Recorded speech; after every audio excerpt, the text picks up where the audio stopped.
یعنی motivational speaker آپ کو کہتا ہے کہ میں آپ کو سمجھانے کا، قائل کرنے کا، ایک نشست پہ بیٹھنے کا 5,000 روپیہ لوں گا، اور ہمارے اسٹوڈنٹ وہ 5,000 روپیہ دے کے اس کے پاس بیٹھتے ہیں تاکہ تھوڑا موٹیویٹ کر دے، لیکن اتنی کتابیں لے کے عالم جمعے والے دن بیٹھا ہے، اتنی کتابیں لے کے، اور وہ کہہ رہا ہے تم سے کوئی مطالبہ نہیں، صرف ذرا جلدی آ جاؤ۔ مسجد میں پنکھے چلا دیے ہیں، آسانی پیدا کر دی ہے، وضو کا انتظام کر دیا ہے، چونکہ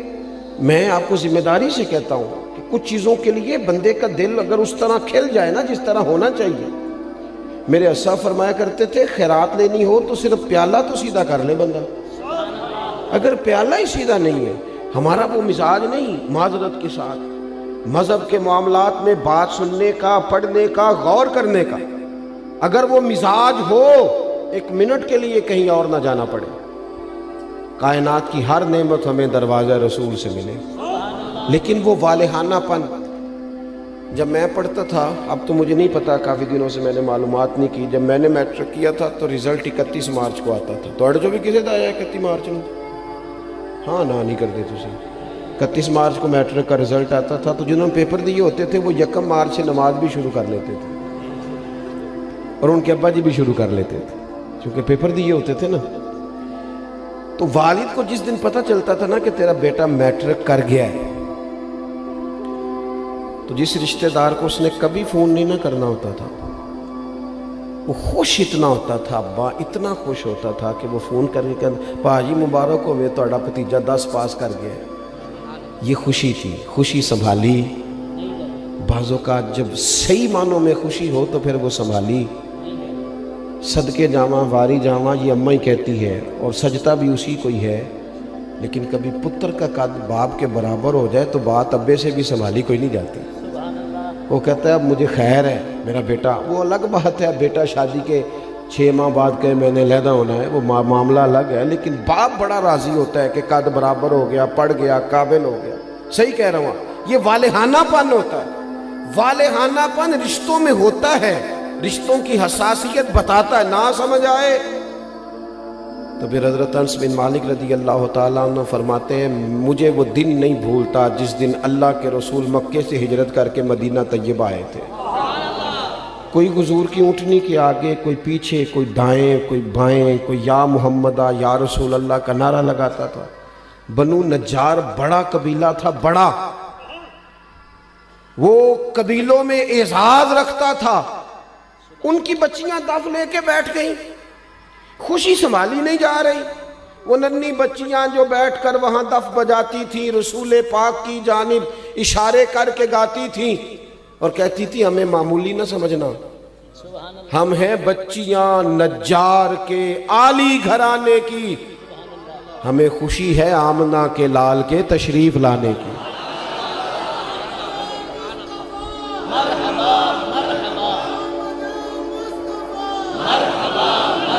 تھوڑا سا نا اس میں والہانہ پن پیدا کریں، بس والہانہ پن، کسی ایک چیز کو بھی میلاد میں رسم نہ بنائیں۔ ساڑی مسیح تے محفل نہ ہوئی تے بندے کی آکھن گے، یہ بات چھوڑ دیں، بندے نے آکھن لی محفل کرانی، یہ تو رب رسول کی رضا والا کام ہے، اور اس میں سے رسومات اور قیود بھی نکال دیں۔ اتنی مہنگی محفل کر دیا ہے، غریب آدمی ہاتھ ہی نہیں ڈال سکتا محفل کو، اتنی مہنگی، اتنے موٹے خرچے آنے والوں کے۔ جو یہاں آپ کے علاقے میں نعت پڑھتا ہے وہ بھی نبی پاک کی پڑھتا ہے۔ تھوڑا سا نا چیزوں، میں نے اس دفعہ پچھلے سال دوستوں سے کہا تھا کہ جڑا تسی شاپنا چ لنگر دیندے ہو نا، انہوں بھی پیر صاحب تے مولوی صاحب تے خطیب صاحب لنگر شریف ہی آندے نے، انشاءاللہ کھا لیں گے بھی، سب کا لنگر ایک جیسا پکایا کرو، بہت سارے غریب گھروں میں سارا سال نہیں گوشت پکتا، اگر زیادہ بوٹیاں ڈال کے میلاد شریف پہ بٹھا کے طریقے سے کھلاؤ گے نا کھانا، تو ہو سکتا ہے ماڑے بندے کے بچے اپنے باپ سے پوچھیں کہ ابا جی سان تے کدی انج نہیں لبا، یہ اج کی ہے، اس بھی رو کے آکھنا پتر رج کے کھاؤ، اج نہیں کوئی تانوں ڈکدا، اج میرے نبی پاک دا میلاد شریف، لیکن اس میں جذبات لے کے آئیں، احساسات لے کے آئیں، اس کا بھی وہ والا ماحول نہ بنائیں جن نے 2 لاکھ دیتا ہو مہمان خصوصی، سٹیج دی زینت بس کریں۔ حضور کی محفل میلاد کا مہمان خصوصی وہ ہے جو آ کے فجر کی اذان دیتا ہے، جو مسجد میں جھاڑو دیتا ہے، جو رسول اللہ کے دین کی نوکری کرتا ہے، نہ سمجھ آئے تو بخاری شریف سے اس خاتون کا واقعہ نکال کے دیکھو جو میرے نبی پاک کی مسجد میں جھاڑو دیتی تھی۔ صحابہ نے حضور کو تکلیف دینا پسند نہ کیا اور جنازہ پڑھ کے دفن کر دیا تو حضور قبر پہ آ کے کھڑے ہو گئے، اور ساری دنیا گنبد خضرا پہ، اور حضور کسی کی قبر پہ آ جائیں۔ نبی کریم آ گئے قبر پہ کیونکہ یہ مسجد میں جھاڑو دیتی ہے، حضور قبر پہ کھڑے ہو گئے۔ ویسے تو دوسرا جنازہ جائز نہیں، لیکن وارثوں نے نہ پڑھا ہو تو پھر جائز ہوتا ہے، اور حضور تو خود وارث ہے نا ساری امت کے۔ تو نبی پاک نے قبر پہ کھڑے ہو کے فرمایا بناؤ صفے، میں دوبارہ جنازہ پڑھاؤں گا۔ تھوڑا سا نا حقیقتوں کا سفر کرے۔ بڑی ہو گئی رسمی باتیں، بڑا کچھ ہو گیا، اب تھوڑا سا نا ہمیں اپنے مزاج میں دیکھو۔ حضور نے کہا تھا کسی صحابی سے کہ میرے ناک سے یا میرے منہ سے بلغم نکلے تو چہرے پہ مال لینا۔ ادب اور محبت اور والہانہ پن ہو تو انداز بھی آ ہی جاتے ہیں، انداز آ جاتے ہیں۔ ہاں، حضور نے کہا تھا کسی سے کہ میرے وضو سے جسم سے جو پانی لگ کے گزرے تم چہروں پہ ملنا، کہا تھا۔ بلکہ آپ صحیح مسلم شریف دیکھیں، حضرت ابو ایوب انصاری رضی اللہ تعالیٰ عنہ فرماتے ہیں نبی کریم علیہ السلام میرے گھر کو حضور نے رونق بخشی، میرے غریب خانے پہ آئے تو میرے گھر کی 2 منزلیں تھیں، نیچے میں رہتا تھا، اوپر کئی دفعہ بچے ہوتے تھے یا خالی ہوتا تھا۔ جب محبوب تشریف لے آئے تو میں نے عرض کی حضور جو آپ پسند کریں، تو فرمایا میں نیچے رہتا ہوں، لوگوں نے آنے جانا ہے، لوگوں کو آسانی ہوگی۔ حضرت ابو ایوب انصاری کہتے ہیں بچے لے کے چھت پہ چلا گیا، لیٹ گیا۔ رات کو میں اٹھا، اچانک آنکھ کھلی، چھت پہ چل رہا تھا تو میرے دل میں خیال آیا کہ ابو ایوب کہیں ایسا نہ ہو کہ جہاں تیرے پیر ہیں وہاں نیچے حضور آرام فرما ہو۔ خیال آیا، یعنی اگر حضور اس کو بطور ادب ان کے سامنے بیان کرتے تو محبوب فرماتے ادب یہ ہے کہ میں اوپر رہتا ہوں تو نیچے رہے، لیکن نبی پاک صلی اللہ تعالیٰ علیہ وآلہ وسلم نے ایک اور انداز، صحابہ نے ایک اور انداز ہمیں حضور کی غلامی کا سکھایا کہ یہ حضور نے کہا نہیں۔ حضرت ابو ایوب کہتے ہیں مجھے وہ خیال آیا تو میں ایک کونے میں ساری رات کھڑا رہا، اور وہاں میں نے ساری رات بیٹھ کے گزار دی۔ صبح آ کے عرض کی یا رسول اللہ میرے بس کی بات نہیں ہے چھت پہ رہنا، جہاں نیچے آپ تشریف فرما ہو۔ محبوب نے یوں نظر اٹھا کے چہرہ دیکھا اور ان کی قلبی کیفیت اور ان کے باڈی لینگویج اور ان کا انداز کا اخلاص،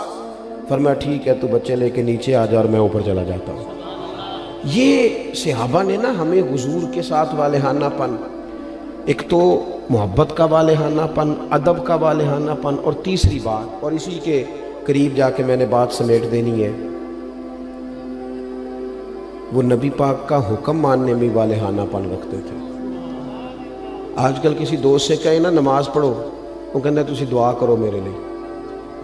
میں نماز پڑھا کراں، تو میں کہنا بینک تنخواہ آ جائے کدی نہیں کسی دعا کرائی کہ دعا کر دیو میرا تنخواہ لین جان نو دل نہیں کرتا پیا، کرائی کبھی یہ ہنسنے کی باتیں نہیں ہے، اللہ معاف کرے۔ مسجد میں کیوں ہنسنا جی ہم نے؟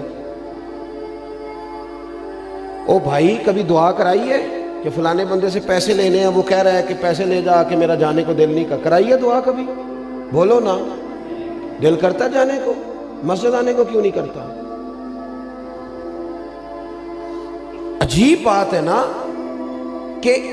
میری جی سویرے آنکھ نہیں کھلتی، میں دیکھتا ہوں نا جس کی صبح 4 بجے باہر کی فلائٹ ہو اس کی آنکھ کھلتی ہے کہ نہیں کھلتی؟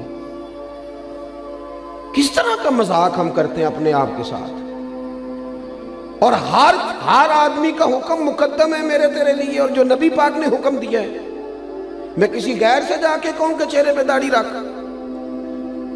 نبی پاک کی سنت ہے نا، تو حضور کے غلام سے کہنا ہے نا، اور حضور کا غلام کہہ رہا ہے میں ابھی نیک نہیں، میں کیسے رکھ لوں؟ یہ کس حدیث میں لکھا ہے کہ جو پورا نیک ہو وہ داڑھی رکھے گا؟ حلال حرام کے مسئلوں میں جو امت آج تک احتیاط نہ کرے، ہم پاک رسول کے ماننے والے ہیں، نبی پاک نے اپنے مقدس قدموں کی برکت سے اس امت کو پاکیزگی عطا فرمائی ہے، کیسے لقمہ حرام ہمارے منہ میں جا سکتا ہے؟ کس طرح بھلا؟ طبیعت کیسے گوارا کرتی؟ مجھے بتاؤ نا، آپ سے سوال پوچھتا ہوں، آپ کی توجہ ہے میری بات پر؟ گوشت پکا ہوا ہو نا بڑا بہترین بکرے کا، اور مسالہ بھی مرضی کا ہو، بندہ 2-3 لقمے کھا لے اور مزہ بڑا آیا، تو پھر ایک بندے نے کہہ دیا کہ یہ نا صدقے کا ہے، آپ کے منہ میں اس کا ذائقہ بدل جاتا ہے۔ صحیح کہہ رہا ہوں؟ جس طرح آپ کے منہ میں، اور اگر کسی نے کہہ دیا یہ تو مردار ہے، ذبح ہی نہیں کیا گیا تھا، تو ہو سکتا ہے الٹی بھی آ جائے، کہہ کر دے کہ یار یہ ٹھیک نہیں۔ تو میرے بھائی، جس طرح اس پر کہہ آتی ہے نا ایک لقمے پر کہ یہ حرام ہے، اس طرح تیرے پاس جب 50 لاکھ حرام کا آئے اس پر بھی کہہ آنی چاہیے، اس پر بھی تجھے الٹی آئے، تجھے گھن آئے۔ حضور نے اس طرح تزکیہ کیا، یتلو علیکم آیاتنا ویزکیکم، اس طرح تزکیہ کیا تھا کہ ان کے قریب کوئی شے ناجائز آ سکتی نہیں، سوال ہی پیدا نہیں ہوتا تھا، ذہن سازی ہو گئی تھی۔ آج، اور پھر آپ کو ایک بات اور عرض کروں، نبی کریم صلی اللہ تعالی علیہ وسلم نے چاند کے 2 ٹکڑے کیے، ڈوبا ہوا سورج موڑا، پتھروں درختوں نے حضور کا کلمہ پڑھا، لیکن یہ ساری شانیں حضور کی بعد میں معروف ہوئی ہیں۔ نبی پاک کی جو بات سب سے پہلے لوگوں کے پاس آئی تھی وہ تو صادق اور امین ہونا ہے۔ ہاں، میٹھا کھانا بھی سنت ہے، لیکن سچ بولنا سب سے بڑی سنت ہے۔ مسواک کرنا بھی سنت ہے، لیکن دل صاف رکھنا سب سے بڑی سنت ہے۔ تو یہ کیا بات ہوئی، چند ظاہری چیزوں پر تو عمل ہو جائے اور اسی کو پورا دین سمجھ لیا جائے، لیکن جو نبی پاک علیہ الصلوۃ والسلام نے معرفت کا نور اور روشنی دی ہے اس پر توجہ نہیں، اور بات ماننے میں بہانے، ہیلے بہانے۔ میں نے دیکھا ہے سیانے بیانے بندے اور مسجد کے حجرے میں میٹنگ ہو رہی ہے، اور انہوں نے کئی مولویوں کی پگڑیاں بھی کھول دی ہیں کہ فلانا کوئی کام نہیں کرتا، فلانا پیر غلط ہے، ان کو ساری تبصرے آتے ہیں۔ نماز کا ٹائم آتا ہے تو ان میں سے بہت سارے لوگوں کو کام یاد آ جاتا ہے، کئی کہتے ہیں میں نے وہاں جا کے پڑھنی ہے۔ یہ کیا صرف لفظوں کا ہیر پھیر ہے؟ صرف ہم نے وہ، میں جاتا ہوں نا، اب تو خیر مشکل ہو گیا ہے زیادہ جانا، ادارے کی مصروفیت بڑھتی جا رہی ہے دن بدن، لیکن میں دیکھتا ہوں کہ 21ویں محفل ہے جی ہماری، بانی محفل بتاتا ہے آپ نماز پڑھتے ہیں کہ نہیں، دعا کرو۔ 21 مولوی مل کے بھی تجھے نیک نہیں کر سکے۔ میں نے کہا آج کے بعد نہ بتانا کسی کو، وہ کہیں گے کس طرح کے لوگ ہیں، 21 بندے آئے اس کے پاس اور ایک کی بھی بات نہیں سن سکا۔ چیزوں کو اصل پہ لائیں، اصل ہوتی ہے،